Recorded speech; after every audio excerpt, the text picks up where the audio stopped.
P-51 D Mustang is a legendary fighter aircraft, known for its speed, agility, and long range.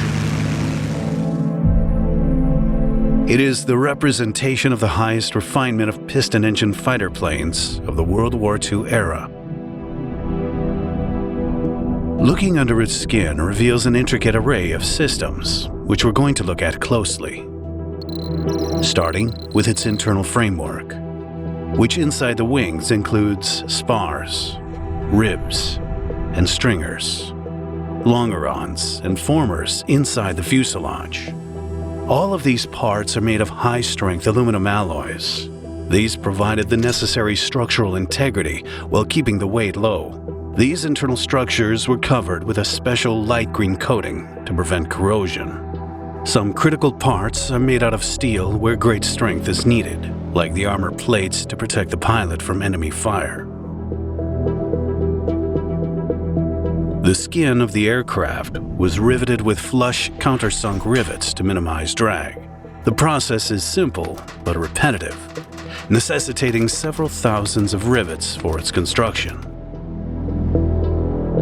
The external rivets stay flush with the surface, greatly reducing skin drag. A special airfoil denominated NACA 45-100 was designed for this aircraft.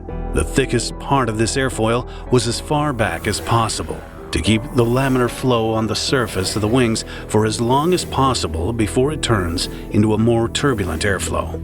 This small detail improved its aerodynamic efficiency even further. This type of wing design was given the name laminar flow wing. Let's focus now on the aerodynamic control surfaces. The ailerons and elevators are both controlled by the control stick. The rudder is controlled by the pedals, and the flaps are hydraulically actuated and controlled by a lever switch. The control stick is relatively light to move, and its direct linkage to the control surfaces provide immediate feedback, which is important in combat situations. These mechanical linkages are composed of push rods, pulleys, and cables. Let's see in detail the functioning of the elevator first. Moving the stick forward and back will move the push rod connected at the end of the control stick. This movement is not affected by the side-to-side movement of the stick, which control the ailerons. The push rod then connects to an intermediate part called the bell crank elevator control, that then moves the cables that are connected directly to the elevators. This simple system works perfectly. For the ailerons, a simple system is implemented. The side-to-side movement will drive the system made out of rods and steel cables. Again, the back and forth movement of the control stick doesn't affect the ailerons. When the pilot inputs side-to-side movement on the stick, a pair of push rods connected to the control stick assembly move pulleys called drum assemblies on both sides. Let's focus on the left side. We can see that this big pulley is connected with a steel cable loop at the aileron. The drum assembly is connected to a bell crank fork that converts the rotating motion to an up and down motion. This is how it moves. A very interesting and effective system to move the ailerons. The way the system is rigged integrates a differential movement on the ailerons, allowing more up than down deflection, lessening the effects of adverse yaw. The ailerons move 20 degrees up and 14 degrees down. Adverse yaw is a phenomenon that affects all airplanes and happens when the airplane rolls and sustains a turn by using the ailerons. The effect creates a differential drag force on the wings, making the plane yaw to the opposite side of a roll. This is because the generation of lift naturally creates more induced drag. The aileron moving down creates more lift than the aileron moving up, and so the left wing in this case slows down, yawing the airplane to the left. To counteract this, the pilot must apply the appropriate amount of rudder in the direction of the turn, but by having a differential movement of the ailerons, this effect can be reduced. The rudder also uses a system of cables and pulleys connected to the pedals. Here's a closer look at the mechanism called the rudder actuating bell crank. It receives the cable inputs from the pedals and transfers this steering motion to the rudder through a push rod, as well as to another set of cables that control the tail wing steering. We'll come back to that later. The cables are attached to the pedals, as you can see here. With a different motion, the pedals also actuate the main wheel brakes. The pilot can use differential braking during tight turns while taxiing by applying more pressure to one brake while little to no pressure to the other. When the pedals are pressed, they actuate the master brake cylinder for the corresponding side, which in turn activates each wheel's brake. All of this is supported by a network of hydraulic lines.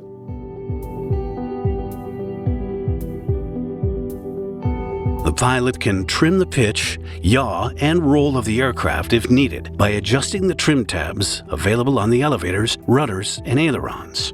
The mechanism is similar to the other controls, using cables, pulleys, and knobs to precisely adjust the angle of deflection of these tabs. This is useful during takeoff or other phases of flight where the forces of the engine or weight shifting make the airplane tilt. The trimming will correct these tendencies and make it easier to fly straight and level. Note that both the ailerons have trim tabs, but only the left one can be adjusted in flight. The right aileron tab is set on the ground by mechanics to correct any built-in imbalance after the first couple of test flights. This is how the aircraft is controlled primarily. The elevator controls the pitch, rotating the aircraft on its lateral axis. The ailerons control the roll movement on its longitudinal axis.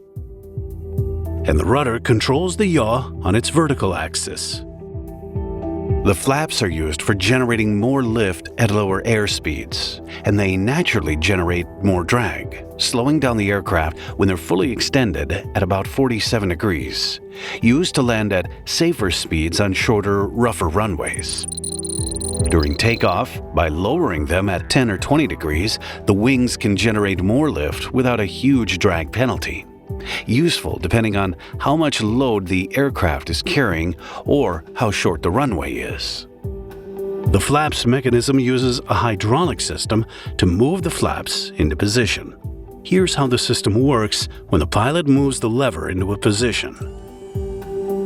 The hydraulic piston pushes or pulls the arm connected to the bar that then moves the rest of the components attached to the flaps. Outside, the flaps are marked with the degrees of deflection so that the pilot has visual confirmation.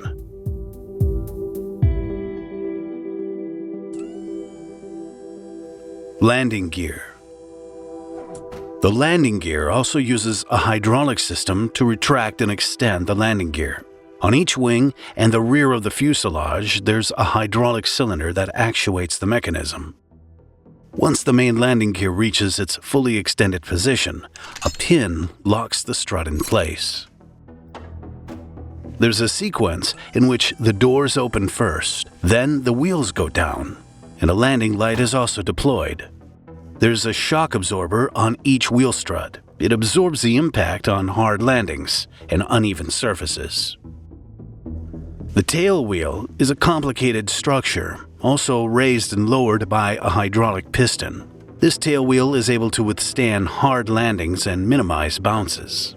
For steering, the tail wheel was linked to the rudder pedals through a cable system. This wheel was able to move freely to be used during taxi and for tight turns when differential braking was required. During takeoffs and landings, a locked mode allowed the wheel to be steered about 6 degrees on either side and make it more stable. Armament. The P-51 D Mustang was armed with 6 50 caliber M2 Browning machine guns, 3 in each wing. The inner 2 guns carried 400 rounds each, while the outer 4 held 270 rounds, for a total of 1,880 rounds. Each gun had a rate of fire of approximately 800 rounds per minute. Standard factory convergence was set between 750 and 1,000 feet, aligning all 6 guns at that range for maximum impact. Pilots could adjust this setting based on mission requirements, with closer convergence favoring dogfights and longer distances used for bomber engagements. This plane produces a distinctive whistling sound at certain angles of attack. It is produced by the air passing through the gun ports at an angle, similar to a sound a bottleneck makes if you blow on it. Secondary armament could be carried under the wings on the mounting points for up to 2 1,000-pound bombs, or up to 10 5-inch HVAR or high-velocity aircraft rockets. Before the HVARs, the M8 rocket system mounted in triple-tube M10 launchers was used. By mid-1944, this system was replaced by the HVARs due to the M8's inefficiency. Engine and propeller. The Packard V-1650 Merlin is the heart of the airplane. A 12-cylinder supercharged engine that in normal conditions is able to produce 1,300 horsepower, and thanks to its 2-stage, 2-speed supercharger, at 30,000 feet of altitude, it was still able to produce 97% of power, which is about the same altitude airliners cruise today.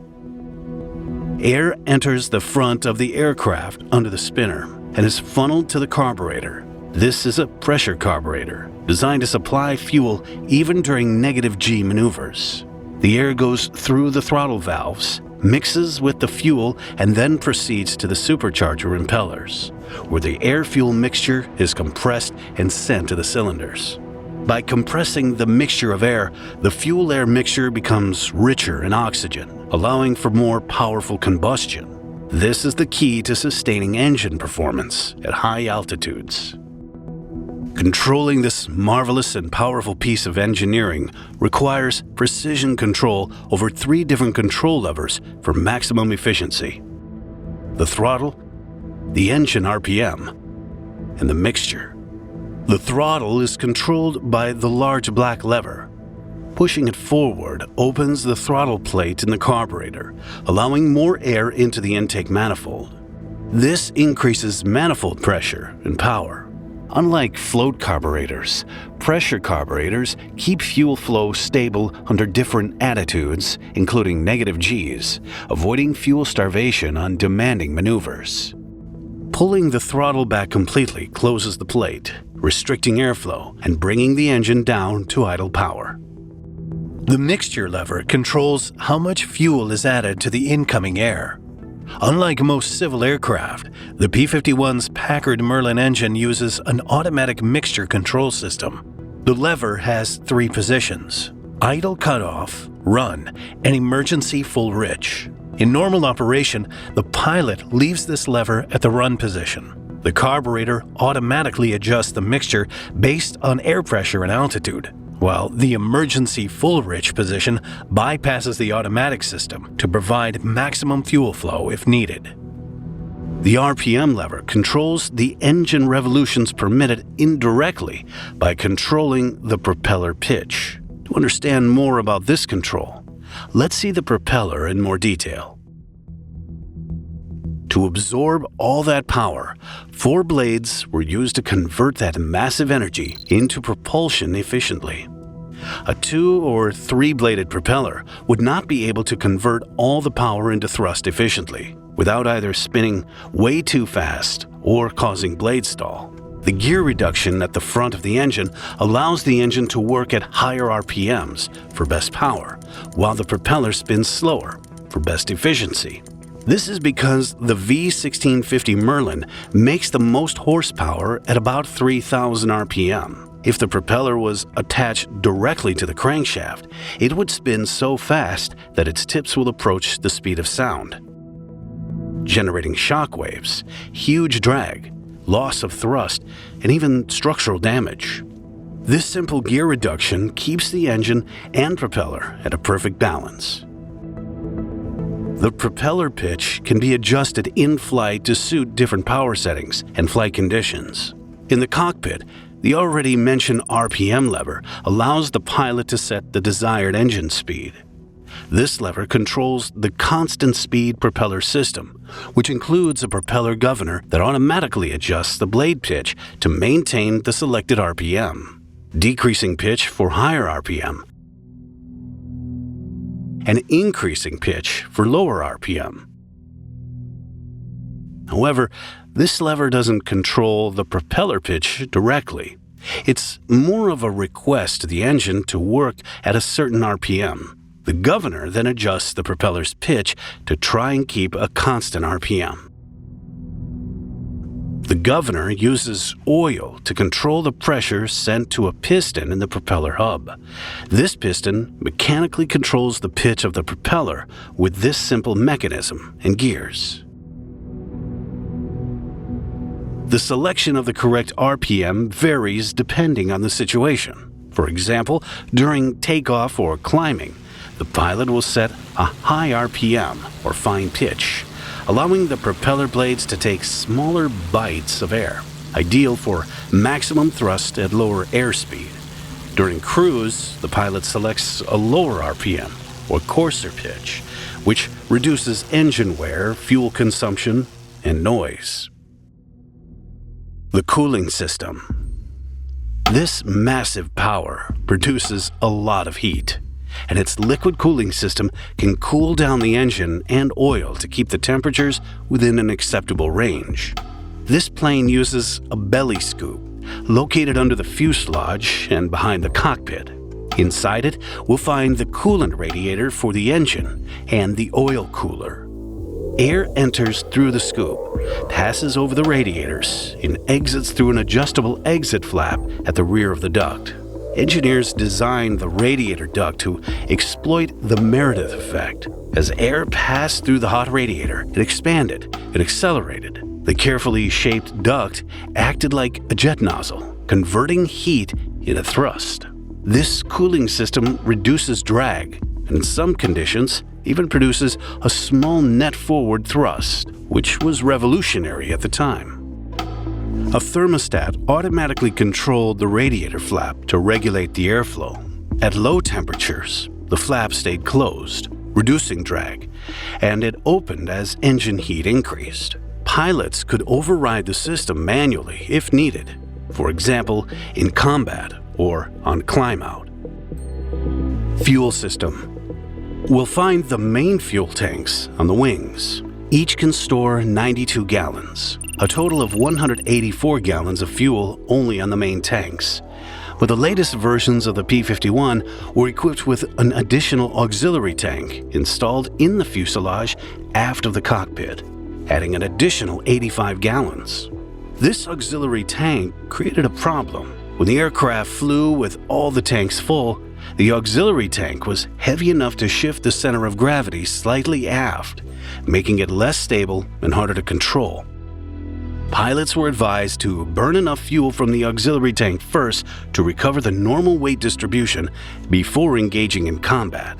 After a few hours of flight, the pilot would use the fuel selector valve to switch to any other tank. There's a third option for fuel tanks to add even more range to this aircraft. These were two droppable combat tanks on the wing bomb racks. They were available in 75-gallon and 110-gallon capacities. The total capacity of this aircraft, fully loaded, can be 489 US gallons.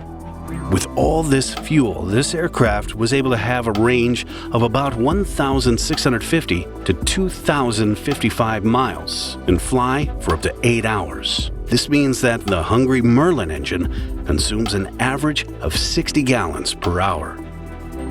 Once the external tanks were used, they were jettisoned. The main and auxiliary tanks have a self-sealing design. If the tanks were punctured by bullets or shrapnel, layers of rubber and treated fabric would swell when exposed to fuel and expanded, sealing the hole and minimizing fuel leakage. Radios and antennas. As radio technology progressed during the war, and as mission requirements evolved, the exact equipment fit could vary between production blocks and operational units. The following systems represent the standard radio, navigation, and identification equipment typically installed on later production P-51 D Mustangs. For voice communications, the SCR-522 was used. This unit was connected to the vertical VHF mast antenna. The SCR-695 IFF system, or Identification Friend or Foe, enabled radar-based identification via a single rod-style antenna mounted on the underside of the right wing. Installing this transponder unit required relocating the battery from its original position to the forward engine compartment. This system featured an inertia switch designed to protect its secrets. In a crash, the switch automatically triggered a small explosive charge to shatter the unit's internal coating components, ensuring that if the aircraft went down, Allied radar technology would never fall into hostile hands. The AN/APS-13 tail warning radar was an attempt to warn pilots whenever an aircraft approached from behind. However, this system was also triggered by friendly aircraft or simply pulling up sharply while close to the ground. When the system was triggered, it illuminated a warning light and sounded a bell in the cockpit. Some earlier P-51D aircraft retained the BC-1206 radio range receiver and its distinctive long wire antenna running from the back of the pilot's headrest to the top of the vertical stabilizer. This low-frequency radio range receiver was used for navigation with ground-based radio beacons. However, it was obsolete by 1944. And not really necessary during bomber escort missions. Cockpit. Looking at the cockpit area now, we see a bubble canopy design introduced with the P-51 Model D. This gives the pilot excellent all-around visibility, a huge improvement over earlier models. Directly in front was the main instrument panel, with flight, engine, and navigation instruments, providing the pilot with all the information about the aircraft.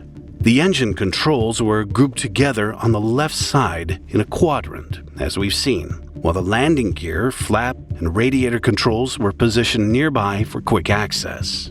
The gunsight sat above the main panel.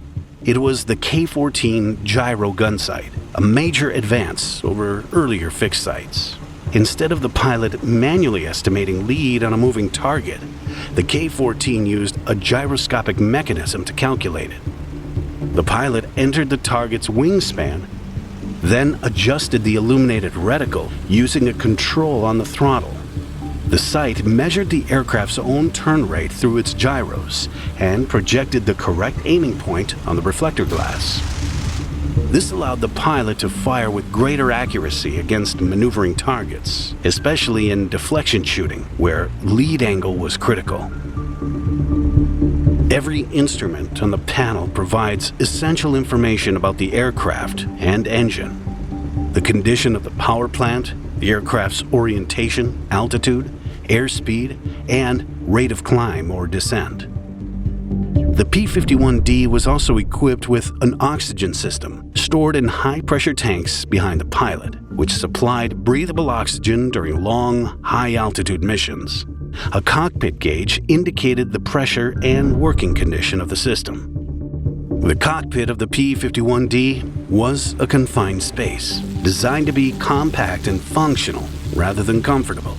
On long-range escort missions, which could last 6 to 8 hours, this tight environment placed considerable strain on pilots. They had to remain seated in cramped conditions, managing the engine, fuel system, and oxygen supply, while staying alert for enemy aircraft. Fatigue, cold temperatures at high altitude, and the constant demands of navigation and combat readiness made these missions extremely challenging, even in an aircraft as advanced as the Mustang. Lighting. Night operations in the P-51D relied on carefully designed cockpit lighting to preserve the pilot's vision. The main instruments were fitted with subtle internal lighting, while floodlights illuminated the panel with a faint glow. This system allowed the pilot to read all critical gauges without being blinded by bright light. The lighting was adjustable, so intensity could be reduced to the bare minimum necessary for combat readiness, preventing loss of night vision during patrols or intercept missions. In the exterior of the aircraft, you'll find the navigation lights that you can find in any other aircraft. However, this military aircraft was equipped with an extra set of lights under the right wingtip to transmit messages or identify as friendly aircraft to the ground. The pilot. The pilot is who ultimately makes the decisions and directs the airplane. He or she is the soul of the Mustang. During World War II, there was no standardized flying uniform for Army Air Force's pilots. What they wore depended on climate and personal preference. Light clothing in the tropics, heavy layers, and heated suits in the cold skies over Europe. A Mustang pilot typically wore a flight suit or the iconic leather A2 jacket, a parachute and harness, flying helmet with oxygen mask and goggles. He was required to wear dog tags and carry an escape kit, but was forbidden to bring personal items such as a billfold, letters, or papers that could provide valuable information to the enemy if captured. Though their gear varied from mission to mission, every item had a clear purpose. Breaking down the engineering behind aircraft like this takes precision, passion, and a serious team. This year, Joy Planes is growing to do exactly that. Join our members page for exclusive behind-the-scenes access and help us take on our most ambitious projects yet. We also have P-51D posters, a tribute to the machine behind the mission. If you haven't subscribed yet, now's the time. We are just getting started. We've covered the basic but most important systems of the North American P-51 D Mustang, a true legend in military aviation history. But there's still much more to explore about this remarkable aircraft, so feel free to comment below with anything we may have missed. General information about this project and licensing can be found in the video description. This was Joy Planes.